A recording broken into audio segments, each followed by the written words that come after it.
मेरा नाम जया है, मेरी बहन का नाम भी जया है। हम दोनों जुड़वा हैं, वो मुझसे 2 मिनट बड़ी है। हम दोनों बहनों में बड़ा प्यार है। हम दोनों ने सोचा था कि हमारी शादी एक ही घर में हो और एक साथ हो, और नसीब से ऐसा ही हुआ।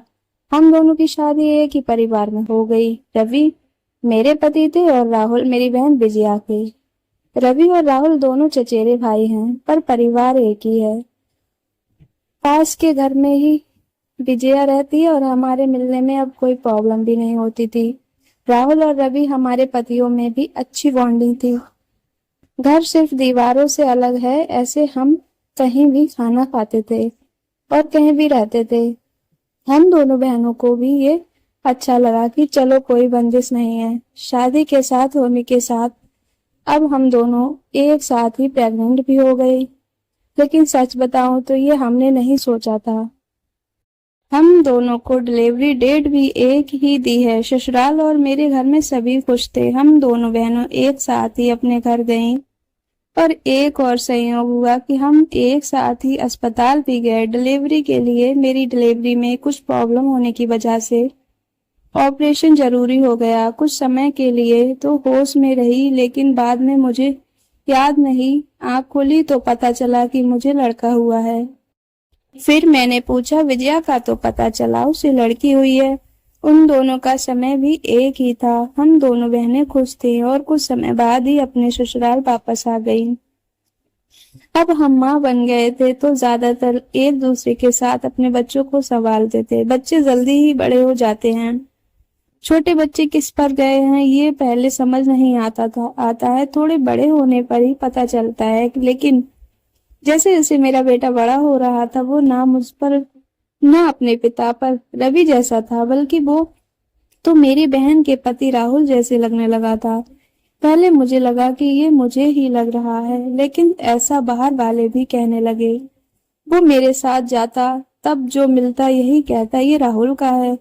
फिर मैं मना करती, नहीं ये मेरा और रवि का है। विजया की लड़की बिल्कुल विजया की तरह ही दिखती थी, लेकिन मेरा बच्चा उसके पति जैसा क्यों लगने लगा, ये बात मुझे समझ नहीं आई। मेरे पति को एक बार मैंने ऐसे ही उनसे मजाक में कहा कि ये तो राहुल जैसा लगने लगा। वो गुस्सा हो गए, कहने लगे पागल हो, ऐसा कुछ भी मत बोलो। मेरी मजाक में कही बात पर वो इस तरह गुस्सा हो जाएंगे मुझे पता नहीं था, लेकिन ऐसा वो पहली बार ही हुआ है। अब मेरे मन में कई सवाल मंडराने लगे कि मेरे साथ हो क्या रहा है। मेरी बहन और बल्कि सभी को मैंने कुछ नहीं कहा, लेकिन क्या सबको दिखाई नहीं पड़ रहा था। लेकिन कोई भी इस बारे में जिक्र भी नहीं करता था। कुछ महीने ऐसे ही और चला गया, लेकिन मेरा दिमाग में ये सब चलता ही रहा।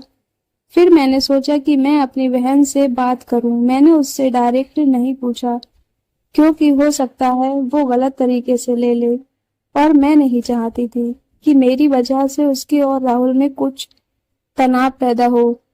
मैंने ऐसे ही उससे ही मजाक में ही कहा कि ये तो धीरे धीरे अपने चाचा जैसे लगने लगा, और लगेगा भी एक ही परिवार के तो हैं। वो थोड़ा सा मुस्कुराई। बस अब मैंने पकड़ लिया, क्योंकि मैं अपनी बहन को बचपन से जानती थी।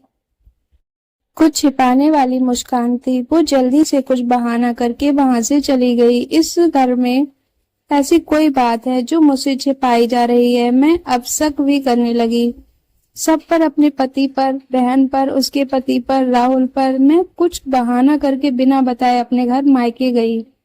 विजया को नहीं बताया। मेरी माँ से जाकर मैंने कहा कि मुझे पता नहीं क्या हो रहा है, मैं पागल हो गई हूँ, कुछ भी उल्टा सीधा सोच रही हूँ। थोड़े दिन यहाँ रहती हूँ, शायद दिमाग शांत हो जाए। मैं थोड़े दिन वहां रुकना चाहती थी, लेकिन 2 दिन में ही वापस आ गई जवाब के साथ। इस दौरान भी मेरी बहन का फोन आता रहा माँ के पास। शायद कहा रही होगी कि जया को कुछ बता मत देना, लेकिन मेरी माँ ने मुझे बता दिया। उन्होंने कहा कि शायद अब समय आ गया है कि तू जान ले, नहीं तो तू कुछ उल्टा सीधा सोचने लगेगी। मैं अपने ससुराल गई। मेरे पति जाते ही बोले कि ये क्या तरीका है, ऐसे भी कोई बिना बताए जाता है। मैंने उनसे कहा चलो उन्हें मैं विजया के यहाँ ले गई। उसका पति राहुल भी वहीं था। मुझे और रवि को देखकर वह थोड़ा आश्चर्य हुए। उनको विजया बोलती है, आ जया, क्या लाई माँ के यहाँ से, बिना बताए चली गई। मैंने बोला तूने भी छिपाया है कि तेरे गर्भ में जुड़वा बच्चे थे। वो सुनकर मेरी ओर देखने लगी। मैंने जाकर उसे गले लगा लिया। ये मेरी बहन है जिसने अपना एक बच्चा मेरी गोद में दे दिया। वो बोली कि मैंने सभी को मना किया था क्योंकि मैं तुझे सरप्राइज देना चाहती थी, लेकिन तेरे समय में कुछ कॉम्प्लिकेशन की वजह से तेरा बच्चा बचा नहीं, और मैं नहीं चाहती थी कि मेरी बहन आंख खोले तो उसे ये सुनना पड़े, उसकी गोद सुनी हो। और वैसे भी ये मेरे पास रहे या तेरे पास, क्या फर्क पड़ता है। मेरी बहन को गले लगाकर मैं बहुत रोई। उसकी जगह मैं होती तो शायद नहीं कर पाती, लेकिन उसका दिल तो बहुत बड़ा निकला, साथ ही उसके पति राहुल का। मेरे पति भी मुझे खुश देखना चाहते थे, इसीलिए वो भी चुप रहे। ऐसा परिवार और ऐसी बहन मिल जाए तो और क्या चाहिए। उसके किए एहसान को मैंने अपने पास ही रखा। उसे बहुत प्यार देने की कोशिश करती हूँ। दोस्तों, स्टोरी कैसी लगी कमेंट करके जरूर बताइए, और ये वीडियो को लाइक कीजिए, चैनल को सब्सक्राइब कीजिएगा, अपने दोस्तों में शेयर कीजिएगा। मिलते हैं नेक्स्ट वीडियो में। अपना ख्याल रखिए। Thanks for watching.